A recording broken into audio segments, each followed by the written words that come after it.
તો આપણે કોન્સ્ટેબલના કટ ઓફની વાત કરીશું. બરાબર, આજે ટેલિગ્રામમાં પણ ખબર પડી ગઈ અને બહુ બધાની કોમેન્ટ આવતી હતી, એટલે આપણને ખબર પડી ગઈ કે એનાલિસિસ કર્યું છે મેં કે કેટલું રહેશે હથિયારી બિન હથિયારીમાં બધામાં. બરાબર, તો આ 4 ખાના પાડ્યા છે, એમાં આપણે મેલ્સ ફિમેલ બંનેની વાત કરીશું. બરાબર, તો બિન હથિયારીની વાત કરીએ તો જનરલમાં મારા ખ્યાલથી જોવા જઈએ તો જનરલ વાત કરીશું આપણે, પછી બધાની વાત કરીશું આજે આપણે. બરાબર, ઈડબ્લ્યુએસ ની વાત કરીશું.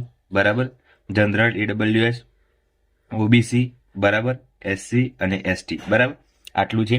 તો એક વસ્તુ યાદ રાખો કે બધાને જે છે મોસ્ટ ઓફ સારા માર્ક્સ આવ્યા છે, એવું નથી કે નથી આવ્યા. ઘણાને મારી કોમેન્ટ આવતી હતી તો એટલું ખબર પડી કે બધાને છે એ 120ની આસપાસ તો છે જ. બરાબર, 120ની આસપાસ તો છે જ.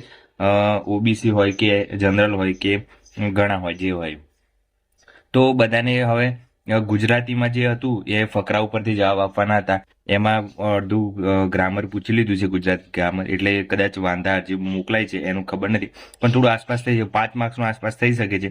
તો જુઓ, જનરલી આપણે જનરલ વાળાની વાત કરીએ. બરાબર, જનરલ મેઇનની વાત કરીએ, પેલા છોકરાઓની વાત કરી લઈએ, તો 115ની આસપાસ જેને હશે, 115 120ની આસપાસ, તો વાંધો આવશે નહીં. 115 120ની આસપાસ હશે તો બિન હથિયારી છે એ જોબ મળી જશે. બરાબર, તો બિન હથિયારી જેને જોઈતી હોય એ સૌથી સારામાં સારી જોબ કહેવાય બિન હથિયારી. તો બિન હથિયારી જોબ એ સૌથી બેસ્ટ કહેવાય છે કોન્સ્ટેબલની. તો એટલું હશે તો વાંધો નહીં આવે. ઈડબ્લ્યુએસ ની વાત કરીએ, ઈડબ્લ્યુએસમાં વાત કરીએ તો 110ની આસપાસ હશે જેટલા પણ મિત્રોને, એને વાંધો નહીં આવે. તો ઓબીસી વાળાની વાત કરીએ તો ઓબીસી વાળાને પણ 110ની આસપાસ હશે તો પણ વાંધો નહીં આવે. એસસી ની વાત કરીએ તો 105ની આસપાસ હશે તો પણ વાંધો આવશે નહીં. અને એસટી વાળા જેટલા પણ મિત્રો છે એમને 102 કાં તો 100ની આસપાસ હશે તો વાંધો આવશે નહીં. આ રીતનું મેરિટ છે એ રહેતું હશે. હવે નક્કી નહીં કે કદું થોડું પ્લસ માઇનસ થઈ જાય, કદાચ એસટી વાળાને આટલું જતું રહે એવું થઈ શકે છે, કદાચ 105ની આસપાસ થઈ જાય, એવું નહીં કે ના થાય, પણ આટલા હશે સ્કોર તો વાંધો આવશે નહીં. બીજી આપણે વાત કરીએ, અહીંયા ફિમેલની વાત કરી દઈએ નીચે. જો ફિમેલનું છે એ એટલું બધું રહેશે નહીં, ફિમેલનું છે એ 110ની આસપાસ રહેશે. બરાબર, જનરલની વાત કરીએ તો. અને ઈડબ્લ્યુએસ ફિમેલ છે, બહુ ગર્લ્સ ઓછી છે એટલે માટે વાત કરીએ છીએ આપણે, ગર્લ્સનું ઓછું છે એટલે. તો ઈડબ્લ્યુએસમાં જોઈએ તો આપણે 105ની આસપાસ જેવું હશે તો પણ વાંધો નહીં આવે. અને ઓબીસી છે તો ઓબીસીનું પણ 100ની આસપાસ રહેશે. અને એસસી અને એસટીની વાત કરીએ તો એસની તો 95ની આસપાસ હશે અને એસટીનું છે એ 90ની આસપાસ હશે. તો બિન હથિયારી છે એ જોબ સારામાં સારી મળી શકે છે.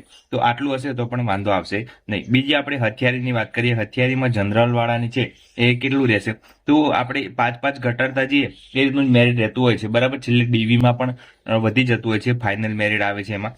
તો આપણે જોઈએ તો અહીંયા જેટલા પણ મિત્રોને 115 કાં તો 110ની આસપાસ હશે તો એમને છેલ્લે છે એ હથિયારી પણ જોબ મળી જશે. બરાબર, જનરલ વાળાની વાત કરીએ છીએ મેલની.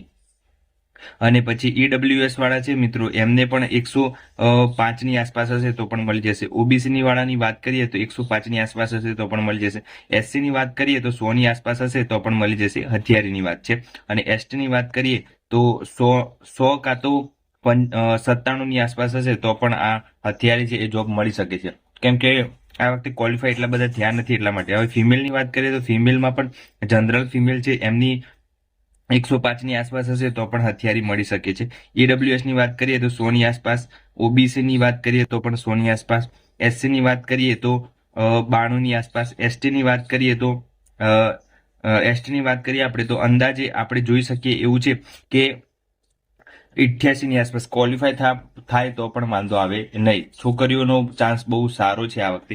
જેલ સિપાહીમાં વાત કરીએ જનરલમાં તો જે એ 110ની આસપાસ મેલમાં મળી શકે છે. અને બીજી વાત કરવા જઈએ તો આપણે સિમ્પલ જોવા જઈએ તો ઈડબ્લ્યુએસ, ઓબીસી, એસસી અને એસટી એ બધાનું આટલા 100ની આસપાસ હશે તો વાંધો આવશે નહીં. જો 100ની આસપાસ હશે તો પણ જેલ સિપાહી ઈડબ્લ્યુએસમાં મળી જશે. આમાં પણ 100ની આસપાસ હશે તો મળી જશે.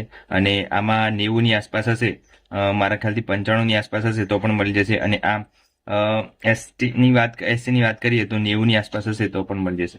ફિમેલની વાત કરીએ તો ફિમેલમાં પણ જનરલમાં એટલું જ હશે, 100ની આસપાસ હશે.